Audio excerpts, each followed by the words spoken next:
Napanatili ng pinakamalaking Coast Guard vessel ng China ang illegal na presensya nito sa Exclusive Economic Zone ng Pilipinas at hindi pinansin ang mga kahilingang umalis sa lugar.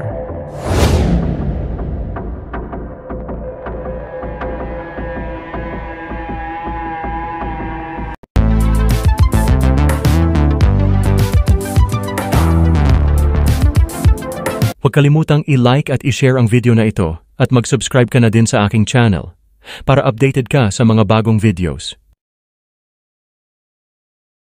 Ang BRP Cabra ng PCG ay patuloy na sinusubaybayan ang mga galaw ng The Monster Ship ng China Coast Guard 5901 kung saan ang parehong mga sasakyang pandagat ay iginigiit ang pag-angkin sa teritoryo ng bawat isa sa pamamagitan ng mga radio challenge. Nitong Lunes, ang barko ng China ay nasa 148 kilometers o nasa 80 nautical miles ang layo mula sa Lubang Island, Occidental Mindoro.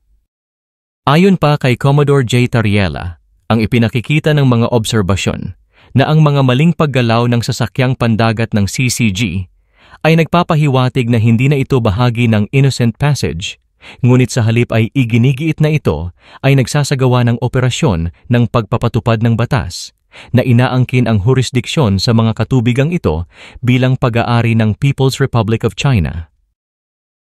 Idineploy ng PCG ang BRP Cabra at 2 aircraft noong Sabado, matapos mamataan ang barko ng China sa layong 100 kilometers or 54 nautical miles mula sa Capones Island na nakaharap sa baybayin ng Zambales. Ang 12,000 tons monster ship ay humigit kumulang 36 times na mas malaki sa BRP Cabra, kung saan nasa 330 tons lamang ito.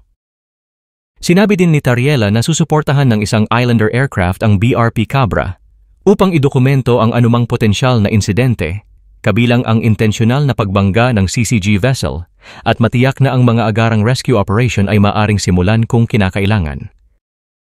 Tinawag ni Assistant Director General Jonathan Malaya, tagapagsalita ng National Security Council, ang presensya ng monster ship na malinaw na ito ay isang aksyon ng pananakot, pamimilit at pagsalakay laban sa Pilipinas. Mukhang parte ito ng intimidation, parte ito ng coercion, aggression, deception na ginagawa ng China.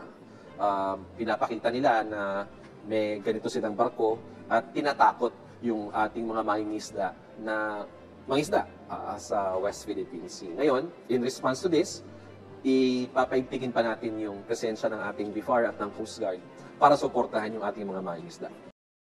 Pahayag pa ni Malaya, base raw sa patakaran, ay hindi nila nanaisin na gumawa ng mapanuksong aksyon. Ang balak raw nila ay gawin ang mataas na moral na batayan sa lahat ng oras sa pamamagitan ng paganino at malapitang pagmamasid sa mga aktibidad ng China.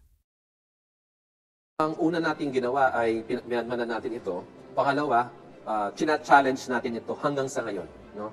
Kasi ang sinasabi nitong Chinese Coast Guard ay they are conducting a patrol within their area, yung sinasabi, within their jurisdiction, na wala naman pong bansa at na sumusuporta dito, hindi naman ito nakasaad sa international law.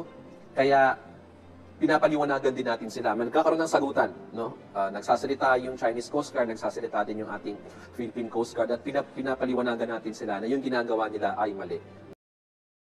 Ayon kay Ray Powell, direktor ng proyektong Sea Light ng Stanford University, na sumusubaybay sa mga aktibidad ng South China Sea sa pamamagitan ng satellite imaging, dumating ang Chinese vessel malapit sa Panatag or Scarborough Shoal noong January 1 upang palakasin ang kontrol ng Beijing sa maritime area. 3 iba pang barko ng CCG at 7 maritime militia vessel ay nasa shoal din. Nitong Lunes, ang BRP Cabra ay sumusubaybay sa paligid ng monster ship sa 5 to 9 knots habang ang Chinese ship ay nasa 2 to 5 knots at nasa 101 to 130 kilometers o nasa 55 to 70 nautical miles mula sa baybayin ng Luzon. Ang PCG ay dapat patuloy na magsasagawa ng naaangkop na mga hakbang upang matapos na ang iligal na presensya ng Chinese Coast Guard at itigil na nito ang mga paglabag sa mga karapatan ng Pilipinas sa mga katubigang sakop ng EEZ.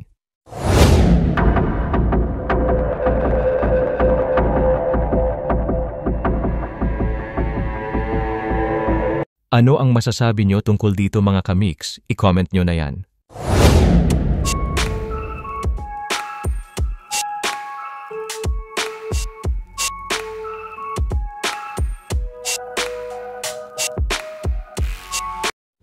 Salamat sa panunood mga kamix. Ako ay mag-iiwan sa inyo ng katagang alamin natin ngayon, wag nang ipagpabukas. Kung ayaw mong batukan kita. Biro lamang. Ingat mga kamix, sa susunod na video na ulit.